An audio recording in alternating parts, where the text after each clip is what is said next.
Hi, everyone. Welcome back. My name's Rob Dano, and this is our second speech, our informative speech. And I'm going to kick it off by explaining how I came up with my topic idea. I was struggling. The same three things kept running through my head.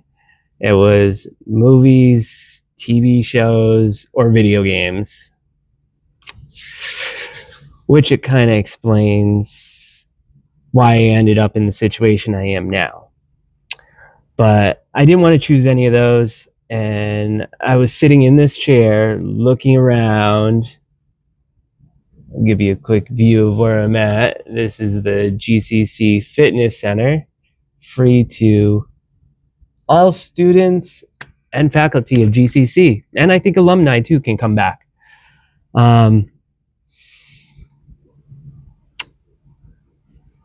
Fitness. I know fitness. I've been steadily doing fitness for the last 5 years of my life and has been a huge game changer. And I think it's helped me in so many aspects of my life that I take for granted now. But looking back, I'm like, man, that's probably why I'm at where I am now today, because of fitness. But so I'm going to go back to 2020. That was a very pivotal year for me and my family. It was also COVID, so I'm sure a lot of you remember that. Everybody was stuck in their house. Everything was shut down. It was hard to get out and be active. I was 35 years old at the time. I was at the heaviest weight. Hopefully, I'm going to post a picture of me of when 2020. And yeah, I wasn't happy. I realized I wasn't able to keep up with my kids. I was falling behind on things, and I just needed something new. So, per my promise to myself and my kids that I was going to better my life, once they went back to school, I had a little more free time on my hands. So I signed up at the local YMCA here in Greenfield, which, if you haven't been there, amazing facility, great equipment, top of the line, just about everything. It's an awesome place. I can't say enough great things about it. But anyways, when I first started going, I had nobody to talk to. I had nobody to ask questions. Nobody was there. I was there by myself because things were just still opening up. People were still scared to go outside. And I started off kind of normal, slow, steady, wins the race. I started off maybe going 1 to 2 days a week, starting out with a little bit of cardio, treadmill, bike for 10 to 20 minutes. Then I would move up to the weight room. I would do the main body parts. I would do an exercise for the chest, arms, back, shoulders. Supposed to do legs, but I kind of skipped that one for the first year or two, not realizing how crucial and important that is. It's actually to do legs. So, while researching for this project, I came across the NIA, the National Institute of Aging, and they had a lot of information and studies they've done. They had one that was over 20 years they were studying. But have you ever heard the adage of use it or lose it? I've heard of it, and I didn't think it applied to me, but it's going to apply to all of us someday. But it's the importance of staying active even as you get older. You shouldn't expect, like, I'm getting older, I don't need to be running around, or I'm this age, I shouldn't be running around with the kids. No, you should be probably doing it even more. They had a study, 30% of people over the age of 70 have trouble walking, standing up, or even sitting down. Simple little daily activities that we all take for granted now are could be life or death for others. Um, my parents were quite a bit older than me, so I saw a lot of this. And I have one grandparent who was still around when I was, in my teens. Um, and each one passed away due to health issues. My father got cancer and died from smoking.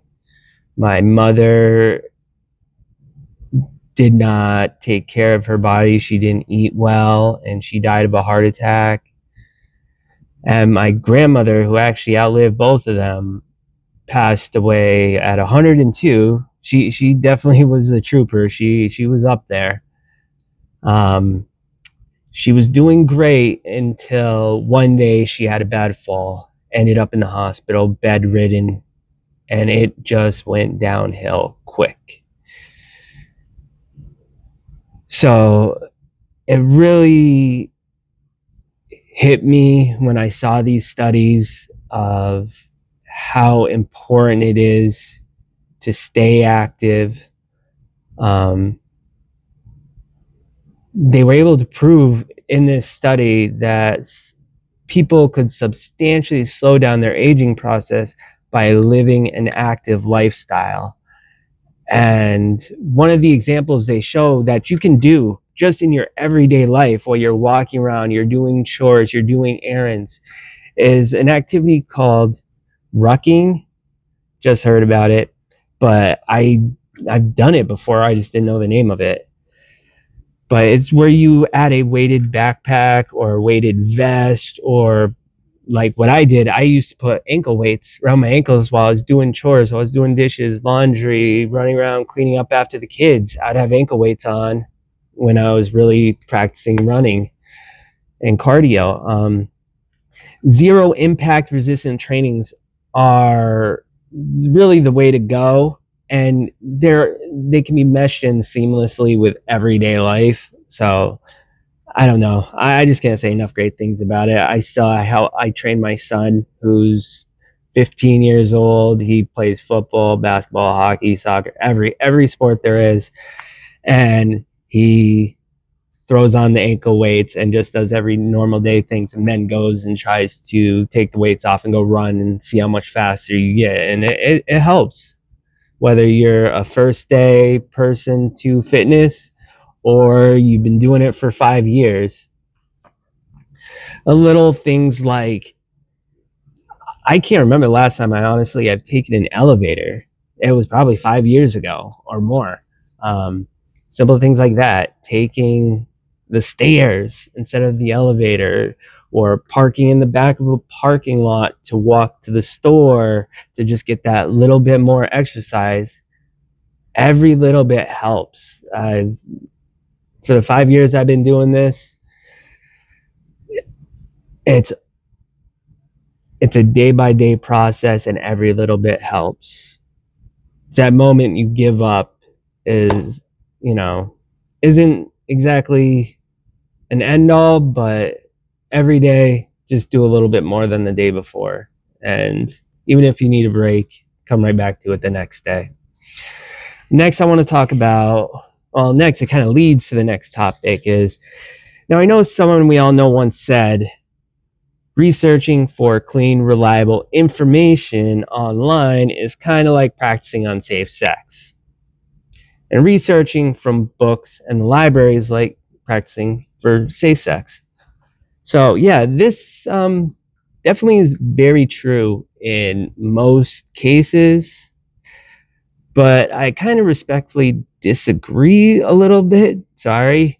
When it comes to fitness, I feel it takes a mix of kind of the street smarts of research and the mix of book smarts, and putting them together and kind of finding your own path. Because one thing I definitely learned in my anatomy and physiology class was everybody's different. Everybody learns differently. Everybody is different, especially body-wise. It's just completely different. But I explored so many videos, especially on Facebook, that really helped me understand fitness to another level that a book couldn't really do. I explored many options, but I was always intentional when I was looking for videos and saved a lot, tried them out. If they didn't work, I'd delete them. If they did work, I kept them in my routine. And you can find inspiration, knowledge everywhere. But yeah, sure, some of the videos were a little intense. A lot people were shirtless for kind of no reason at all. A few probably skipped leg day like I used to. But I'm so happy to say that, 5 years later, I'm still going strong. No injuries, definitely no fitness research STDs. Thank you very much. And that's all I got for you. Stay active.